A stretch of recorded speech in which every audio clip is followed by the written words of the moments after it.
Good evening, everybody. Welcome to the Angry and Ornery Show. We are back after a long hiatus over the holidays. Christmas and New Year's and all of that kind of fell on weird days that interrupted taping of this show. But we are back, and it's a new year, 2015. We welcome you to the Angry and Ornery Show. If you are in Second Life, please come down to our studio. All you have to do is IM or instant message Zoltan Mint, and I will send you a landmark so you can get here and sit in on a live taping. The show also goes out on live stream, which you can watch every other Wednesday on that channel. And then we edit it, put graphics in, and throw it up on YouTube about a day or two later. That all depends on Mr. Florian, our technician, how soon he gets that file to us. But you can see that on the Angry and Ornery channel. Please log into YouTube, subscribe to that, and leave comments. And please send us some email, send us some instant messages. Communicate with us in any way you can, because we are interested in hearing your opinions on what you'd like to see more of on this show. And there's things that you probably don't want to see on this show. And that's my segue into introducing my co-host, Lionheart. Come on out, Lionheart. Boy, with the walking in the new year, and not being drunk and trying to walk without falling over, it's so hard. Freund Leben. Hello.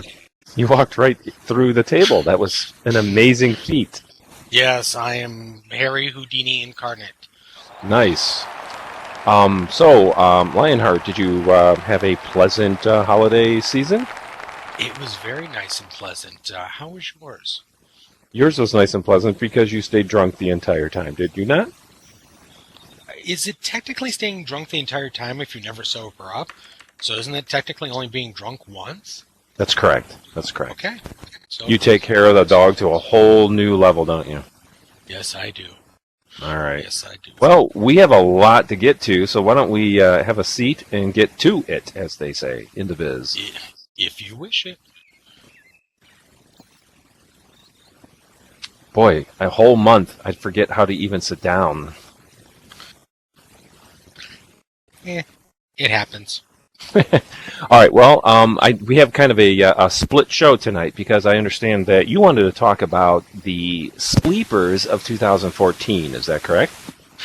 Yeah, the stuff that we thought was going to be complete and utter crap that actually turned out watchable. Cool. I wanted to talk about two movies that I've recently watched and a new TV show that I am currently watching that I'm enthralled with. So, who should start? Oh, let's do Age Before Beauty. You can go first, sir. Okay. Let's see. You know what? I'm going to start with a movie that I watched just this past weekend, and that is Hercules. Hercules with Dwayne Johnson. Not to be confused with Legend of Hercules, which I don't know anything about other than it's voted as one of the worst movies of last year. Yes. Do you have anything more on The Legend of Hercules? Hercules! I'm sorry, I had to do that. Yeah, well, that's not what I was talking about. No, all that I hear is it's terrible, and I will probably never watch it. Yeah, I probably won't either. Yeah, I don't even know who's in it. Watched it. Yeah, I know people have watched it, and it's ended up being like The Ring, and they die like a few days later. Oh my! So, yeah, I'll never watch it. This particular movie, Hercules, with Dwayne Johnson, actually got a pretty high rating. I was surprised. I was waiting for the worst, only because it is a fantasy genre, dealing with mythology and all, and that's kind of a niche market. But it got a 6.1 on IMDb, and it didn't get on Rotten Tomatoes, and it actually made a few top lists for best movies of 2014, which is really bizarre. But then again, a lot of nerds write those lists, so they probably enjoy nerd-like movies. Now, let me tell you why I liked it. When I was in my early 20s, I went through a crazy phase of fantasy movies. I couldn't get enough of them. I'm talking movies like The Sword and the Sorcerer, Lady Hawk, Conan the Barbarian, and that kind of ilk. And I just love them, and I think it tied into the fact that I was a gamer too. I was doing some role playing and all that. So you want to talk uber nerd? You got one. Guilty as charged. So I really was surprised when I put in Hercules that it's kind of a throwback movie to those movies. It's not really an incredibly great film. It's certainly a predictable storyline, and it has all of the silliness that you would expect in a movie of this kind of genre. However, it was entertaining. Now, when I was taking film classes, one of the first things that one of the better professors that was teaching a class taught us was movies are like wine, in the way that it doesn't matter how much money you spend on wine. You could spend $300 on a bottle and it could be crap. Or you can spend $1 on a bottle and it could be the best wine you've ever tasted. Because it's all very personal, right? Hercules, I think. Yeah, there you go. Hercules kind of is the Boone's Farm, maybe, of films. It's just video popcorn. I mean, it's just silly, violent, meaningless crap, but it's so fun to watch. If you want a mindless, like, 80 minutes, I don't even think it's an hour. I don't think it's 2 hours. I don't know how long. Actually, I could tell you that it is 98 minutes, so I was not off. Get it and watch it because it's a blast. I mean, not only is Dwayne Johnson, The Rock, in it as Hercules, and by the way, he doesn't even look like himself, which is kind of cool. Well, he looks like a whole nother character. I mean, he's got a beard, he's got long shaggy hair, he's covered up in a lot of time in armor and helmets, and he's dirty all the time. I don't know, he just didn't look like himself. But also John Hurt is in it, not a big role, but as you know, John Hurt's one of my favorite actors. Right. And then there's a whole bunch of no names. Nobody really outstanding, but Ian McShane in it. Yeah, Ian McShane. But what's cool is this is Hercules as a more mortal than a god. I mean, in past renditions of Hercules, as you know, he's visited by the gods. He's up in Olympus, and they're intervening in his life. In this case, that really doesn't happen, and all the way to the closing credits, you're not sure if he's really a god or not. Because all the tales about him could have just been made up by one of the bard characters that starts off in the film. So on that level, it did have kind of an interesting message that, what are you going to believe in, right? So anyways, on a scale of 1 to 5, believe it or not, I give it a 4, just because it's fun. Watch it. Yeah, watch it. It's fun. And I'm kind of biased, but if you want a cheap $1 bottle of wine, watch Hercules. Your turn.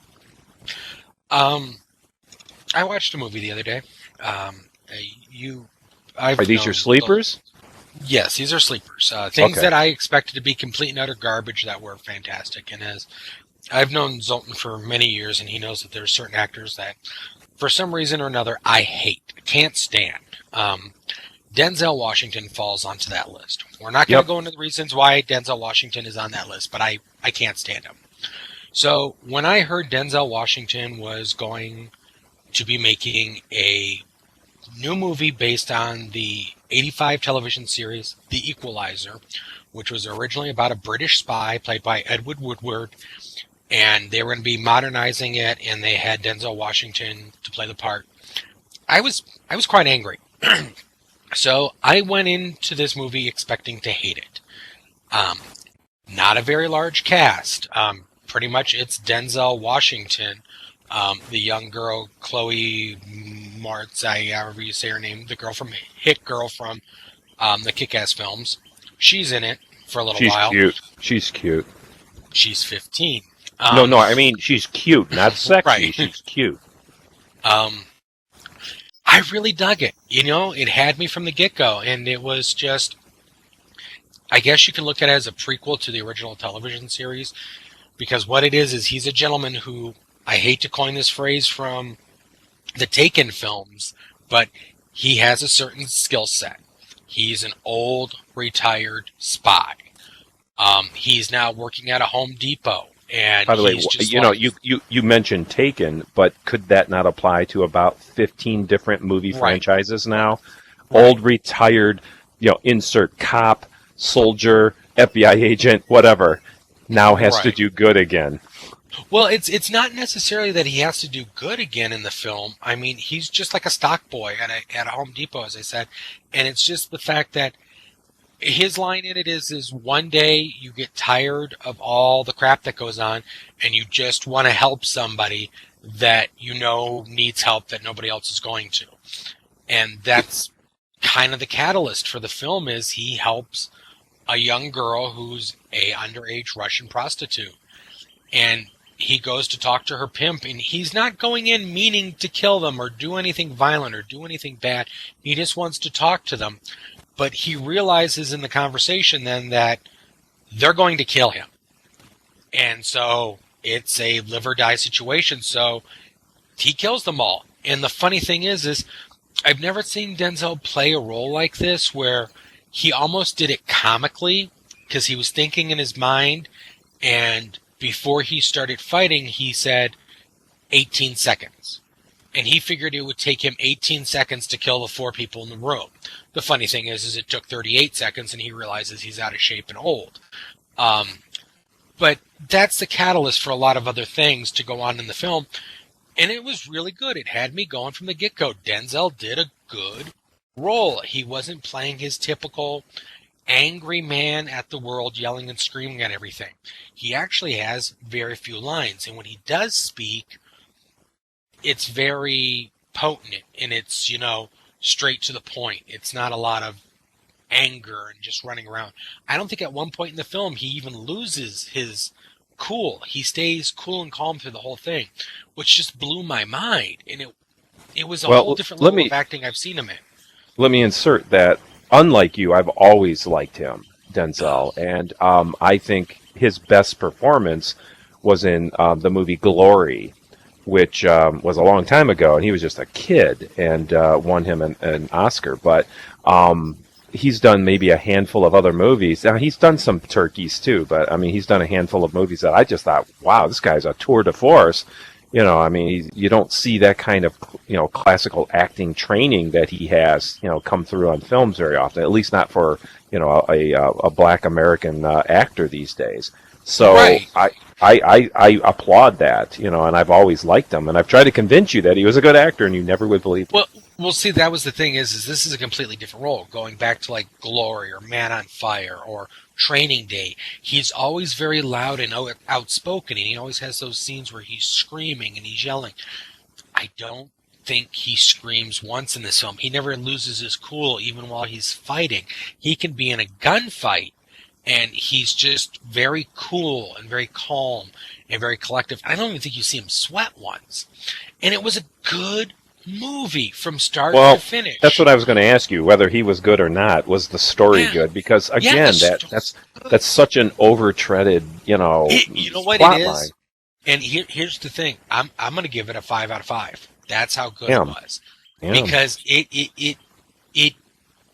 there's rehashing because the guys he kill are, you know, the Chicago version of the Russian mob. So of course they send out people to take care of him, but just the whole film is just so intelligent. It's something I haven't seen in a long time. But well, I think Hollywood may be trying to buck this trend of retreading storylines because the new Chris Hemsworth, I can't ever say his last name, Thor, his new movie Black Hat. Do you know he plays the villain in it? Yeah. And it centers around his character. He is called up again because of his skills, but instead of doing good, he does bad. And that's why I want to see that movie. Right. But no, definitely recommend getting the Equalizer, watching it one night. You won't be disappointed. So, back to you, sir. Okay. So the second movie that I watched last weekend, I watched 4, but I can only talk about 2 because the third thing I want to talk about tonight is a TV show, actually. But is the movie Maleficent, which I went in with really big expectations. because everybody said they loved it, including you and several other of my friends, movie friends, that just thought it was really, really good. I hate to say this because I probably will get hate mail, but I did not like it. I thought the movie was unneeded. It did not need to be made. I am not a fan of Angelina Jolie. I've never been a fan of hers, except for maybe Girl Lost or whatever the hell that movie was. Girl Interrupted, that's it. Yeah, I think she is a just a she's dead on the screen. She's unanimated. She's not interesting. I find her haughty and snobbish, and that comes across in every role she's ever played, even the Laura Croft films. However, it did have good special effects. I mean, it was interesting. The fairy forest certainly was cool. But, for Disney to take a movie and completely create another movie, here's what I was hoping. When I was watching this, about 3/4 of the way through, I was content that, oh, this is cool. Here's the backstory of a major Disney villain. We're going to see how she got that way. It's going to thread itself through and around the original story, Sleeping Beauty, and end as the Sleeping Beauty movie ended, which, that's a classic. Disney did a great job at one of the better animated Disney films ever made. The dragon, everything was cool about that. But they didn't. They changed the freaking ending on it. And I'm like, why? You didn't have to. The movie could have ended being a threaded around backstory, flashback, flash forward, whatever, instead of changing the story of Sleeping Beauty. I hated that. I didn't like Angelina Jolie's wooden performance. I thought it was wooden through the whole thing. That was a self-indulgence of her to take that movie. She's got all these young kids, and she wanted them to see mommy as a villain or a hero. She took a villain and turned it into a hero, really, in a Disney movie, so that they can sit in their house and look, there's mommy on the screen, and the kids all scream and clap. And I hated it. I didn't like any part of it. I didn't find it even remotely interesting. The story was so predictable and silly that when that 3/4 of the way through you realize it was going to end differently, I'm like, you know what? This didn't even save it. The surprise didn't even save it. I hated it. I didn't like it. On a scale of 1 to 5, I give it maybe a 1. A 1 for special effects. Wow. Why did you like it? That's my question. What did you find in that movie that was interesting? It goes to the whole, some of these re-imagings that they're doing now, some of them are decent. I thought it was interesting. I liked the fact that Disney decided to take one of its all-time, greatest masterpieces and rip it to shreds and rebuild it from the ground up as something different. Why? Why? Why did they do Lionheart, why not this? Hire creative writers that write brand new stories. Like Frozen, which was a huge hit. I have a question for you. Let's say if you were to forget that it was Maleficent, and you were to forget that it was supposed to be Sleeping Beauty, and you take that out of the aspect, and you just watch it as character development on the screen of what you saw, you wouldn't tell me then you didn't like that movie? There is no character development. I thought it was utterly boring. As one of our audience members just mentioned, the young girl, she was cute, and at the beginning, the young Maleficent, and that storyline was fairly tolerable because it kind of reminded me of, what was that puppet fantasy movie? The Dark Crystal.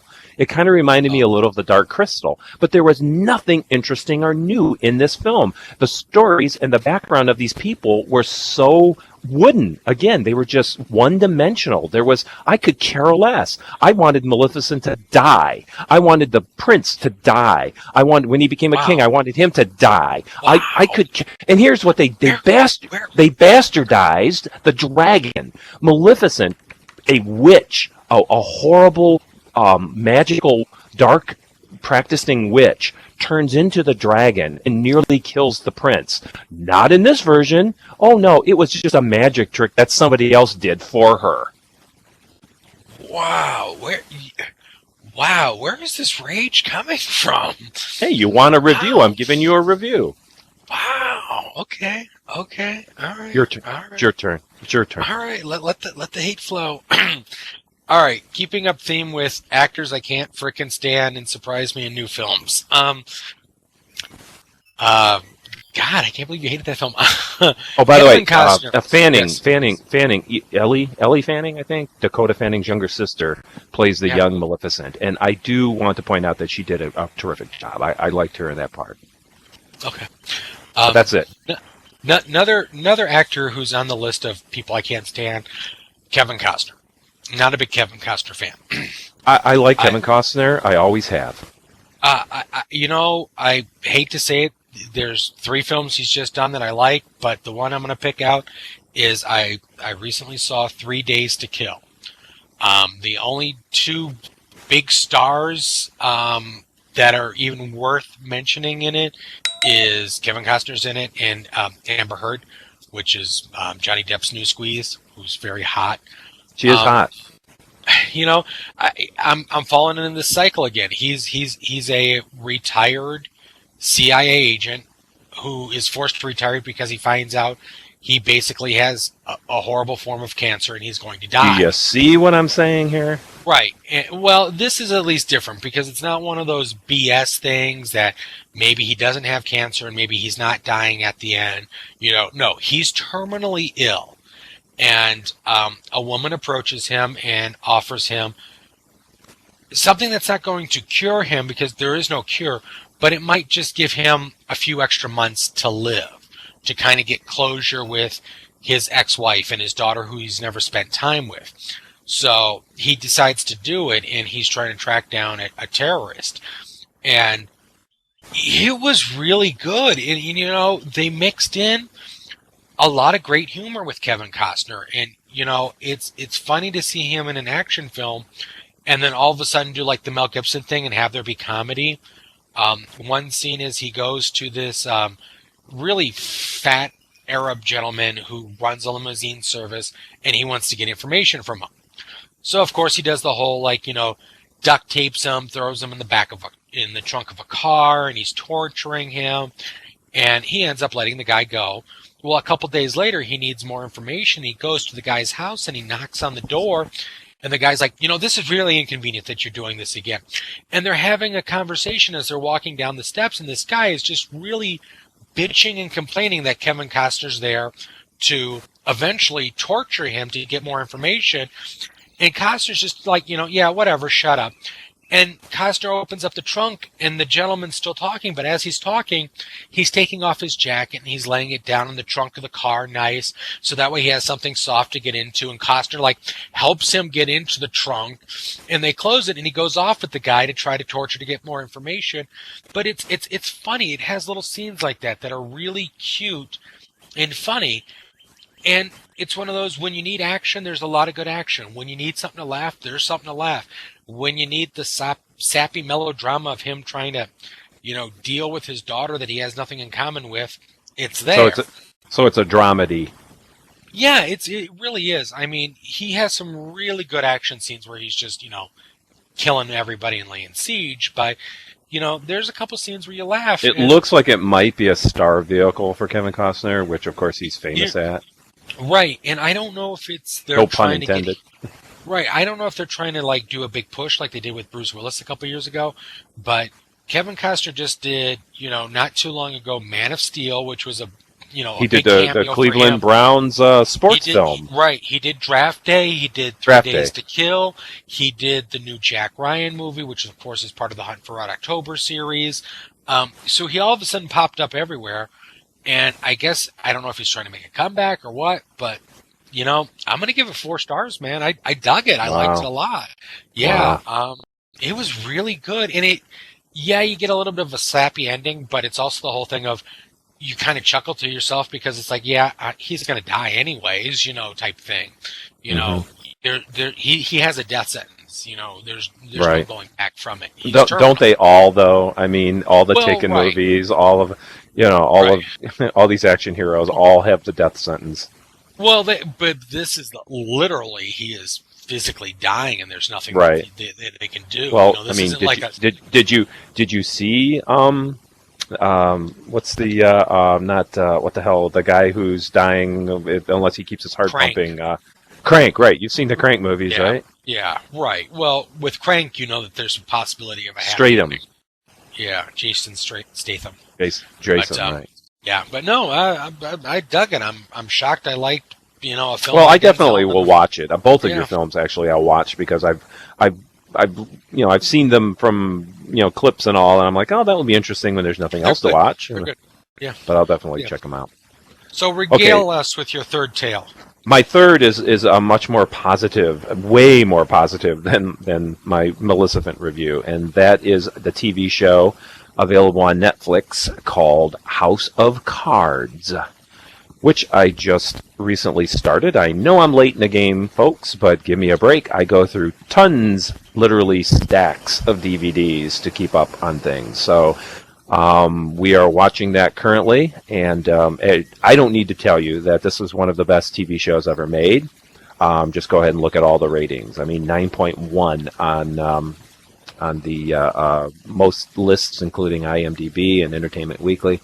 But anyways, House of Cards, starring Kevin Spacey and Robin Wright. And do not fool yourself into thinking that it's anything else other than the superb acting craftsmanship and directorial craftsmanship and the writing craftsmanship of this TV show. Because to say it's a TV show is actually an insult. It is a movie in many parts.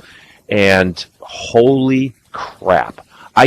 Knowing that everybody loved it, and everybody's been saying, you gotta watch it, you gotta watch it, you gotta watch it. I'm like, all right, I'll get to it. Right? I didn't realize what kind of level the show was on. And, they say you gotta watch 2 or 3 episodes before you're hooked. I was hooked within the first 15 minutes of the first show. And the reason why, it is about a very boring subject. It's about politics. Washington, D.C., politics. Kevin Spacey is a congressman. Robin Wright plays his wife.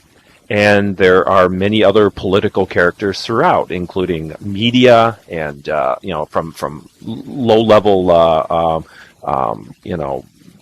what are they called? The guys that gophers that help out all the politicians, all the way up to the president, who eventually makes an appearance. But what Bob this... is in it? No, they have a fake president. All these characters are. Can you imagine? They're not real. A fake president, like never mind. No. So here's what I've realized about this show, and I don't know if any other reviewer has mentioned this, but everything that's going on there is a double-edged sword. Everything has 2 meanings or more. At the very least, there's 2 meanings. In some cases, there's 3 or 4 meanings.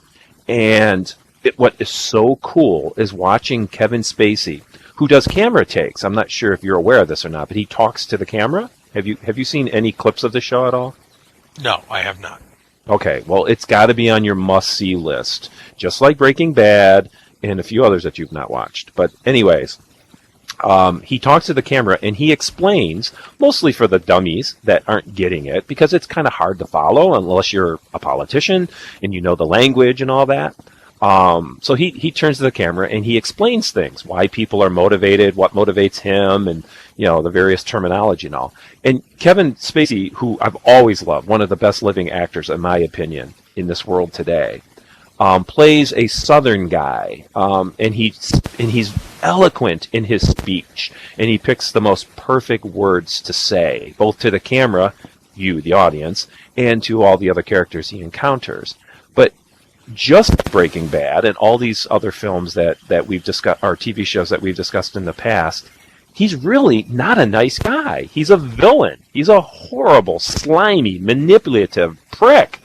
But yet he's so charming and so comfortable that he gets away with everything he does. I compare him to Foghorn Leghorn. You know the cartoon Rooster? No, I have no idea who Froghorn Leghorn is. What do you think I am, a frickin' idiot? Well, you might be because you said Froghorn. Anyways, he has that southern charm, and he talks with a little bit of a slang, and it's just amazing. And you're always trying to figure out what he's up to and what he's thinking about, including whether he loves his wife or does she love him. Do they hate each other? Do they use each other? Are they manipulating each other? The question to that and everything else that he does in the show is yes, all of the above. He both hates, he both loves, he both tells the truth, he then lies, and you cannot figure out the difference of anything that he's doing, both in politics and in his personal life. He's a user and an abuser, but he's also a guy that gets shit done, and that is an amazing quality. Now keep in mind, he's not a real character. This has been written by a genius scriptwriter, directed beautifully, and acted out with the best actors you can possibly find today for TV. I'm telling you, Netflix hit it out of the ballpark with this one. And I think that's why Netflix is so successful today, because wasn't House of Cards one of their first Yeah, that rentals? was one of their first endeavors was House of Cards. They've done a couple others now. They've done something called Hemlock Grove. Right. Orange is the New Black.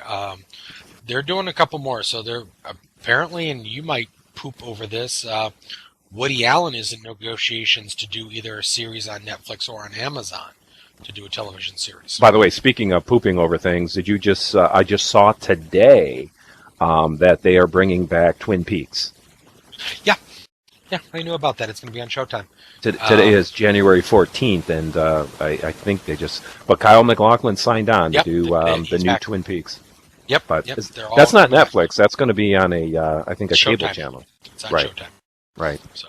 Anyways, whether you think House of Cards is about politics and it's boring because of that or not, you have to see this because you will just like me, you will be proven wrong. It is not. It is a story. It is a like a slice of a human psyche and what motivates people, greed and capitalizing on ignorance, and holy crap, this is a deep freaking movie. Again, I call it a movie because it's like a movie. How about this? You know I love Walking Dead. You know I love Breaking Bad. I consider them two of the best shows ever made. I now add a third to the triad. House of Cards. Equal, in my opinion, to both of those TV shows. Wow. I give it a 5 out of 5. I will continue to watch it. I'm still not renting from Netflix, but I don't need to. But anyways, the thing is, I will definitely purchase House of Cards Season 2. Loved it. I'm loving it. So, and by the way, I'm about 3/4 of the way through it, so I'm sure it's going to end with a bang. So that's my review there. You got one more, and you got about 5 minutes to do it in. Okay. In the world of shocking the crap out of Zoltan, he knows I don't like comedies. I'm not a comedy person. I'm not a fart, belch, and joke person. Don't like them. I just recently saw Horrible Bosses 2. The first one blew me out of the water. I loved it, which is shocking. I didn't mind it. I thought it was funny. The second one, you will laugh until you wet yourself. See, I couldn't literally. stand Jennifer Aniston, though. I can't stand her. You know what? I can't stand her, but she is so freaking hot in this. It's not funny. Her role is largely reduced. I want to say maybe screen time altogether. She's 10 minutes. Good. But everybody's back from the original. You got Jason Bateman, Jason Sudeikis, and Charlie Day. Kevin Spacey comes back. He is flippin' hilarious in it. He's good in everything he does. Yeah, he's in prison now because he killed the Colin Farrell character in the first one. So it's kind of I like funny Jason Bateman too, Yeah. and that's a rarity. Most people don't. But the two things that they add to the mix this time is Christoph Waltz, who I love. the Absolutely. man is becoming a god in the film industry, and He is Chris good. Pine. Who I also They're playing- love. Yeah, well, I love him too, and they're playing father and son. Chris Pine is actually almost doing like pratfalls and stuff. He is crazy, psychotic, funny in the show to the point where he starts punching himself in the face. And yeah, I've never. Can I seen interject him a quick puzzlement here for just a second? And Yes. One of our audience members are going to have to help out here. Chris, if you can help out. We were just thinking that today's stable of male actors, when I say today, I mean the generation of the 20 to 30-year-olds, the ones that they're going to grow up with, seeing in movie after movie, all of them are named Chris. Have you figured this out yet? Christopher Lee, Chris. No. What? Like, Chris in our audience. Her name is Chris. Chris, name some of them because I probably can't remember them all. But you have Chris Pine, Chris Hemsworth. Chris Hemsworth. Yeah. Chris Evans, Captain America. You've got Chris, the guy from Parks and Rec. Chris Pratt. Yeah. Chris Pratt. Christopher Lee. Isn't that bizarre? Stop it. Yes. All right, continue on with your review. So, anyways, it was hilarious, funny. Christoph Waltz, of course, plays it serious in the film. He's doing very little comedy, but that's just the way he is. Jamie Foxx comes back. They enlarge his part greatly, and you just, I laughed through the whole thing, and I don't do that. With all those stars, it sounds like an ensemble movie. Is it an ensemble movie, or is it? Yeah. Is it okay? Yeah, more or less. Yeah, because you got the whole. They go see this person. They go. I'm sure that none of these actors were on the set together. It's like all of Jamie Foxx's things were filmed here. All of Christoph Waltz's was filmed here. But it was funny. It was nice. Great. It's dirty and it's hilarious and it's dirty and Who's the pretty girl? Jennifer Aniston again. And I said pretty girl. She's the only real female in the show. And she is just. Yeah, she was hot in it, man. She was hot. So, so what do you rate it? I give it like a 4. Wow. I give it a 4. Yeah, maybe 4.5. I mean, it was really, really funny. It's worth it just watching. Before we end the show, I want to make a deal with you to see if you'll follow this up. And we've got this recorded so I can prove it. I will promise to watch the 3 movies, your sleeper hits of 2014. If you promise to watch House of Cards. Yeah, I'll give it a shot. It's already in my Netflix queue anyways. You know what? The episodes are slightly under an hour. You can binge watch that bitch in like a day. Well, we got a long weekend coming up. We got a holiday weekend. So, right. I'll try to get in as much as I can. You absolutely won't regret it. But I will watch those 3 movies too. Is there any nudity? Yeah. Okay. Actually, there are a couple of really hotties in there. A couple of hot girls. One. Well, I won't ruin it for you. But go on. Is Kevin Spacey naked? I think you see his buns at one point. Okay, then I'll watch it. Wow. I'll give it a shot. You're pretty weird. You know that? You have no idea. All right, we're done with this show, so let's wrap it up. We're done. I'm gonna walk through my desk. Okay. Yeah, the shorter the show, the less I have to edit. Oh, that's good. That's nice. That's nice. Anyways, I hope you go out to your DVD store or buy them or rent them or get them on Netflix. But the 3 movies he recommends and the 1 movie that I sort of liked, but definitely the TV show, you cannot go wrong watching those. Those are some quality entertainment. And that's what we're here for, to help you pick out all the things that are available that we think are cool. Anyways, again, watch us on live stream every other Wednesday. We'll be back in 2 weeks. God help us. And you can come into Second Life. Just instant message Zoltan Mint. I will get you to our studio. And, of course, watch us on YouTube on the Angry and Ornery channel. Just type in search Angry and Ornery. You'll find all of our episodes. What episode number are we on? Yes. Jeez. I don't. Do you expect me to remember numbers? Well, it's in the 20s, I think. And when 19, we hit 20... 19. 19? Oh, I was close. 19. Okay, well, then that means we have 5 more, and we'll have 1 full season of this show done. So We'll have to do something. Hopefully it lasts that long. We'll have to do something special on our end of season. We'll do a cliffhanger of some sort. Yes. Maybe we'll get a special guest.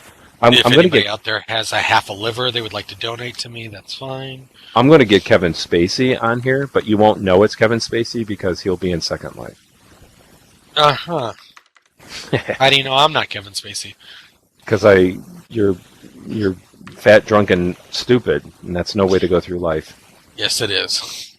Anyways, yeah, you are Spacey, like one of our audience members saying. All right, anyways, ladies and gentlemen, thank you so much for having us back in this new year, and tell your friends to watch, and please leave comments on YouTube so we know that we're doing a good job. Good night, everyone. See you in the movies. Night.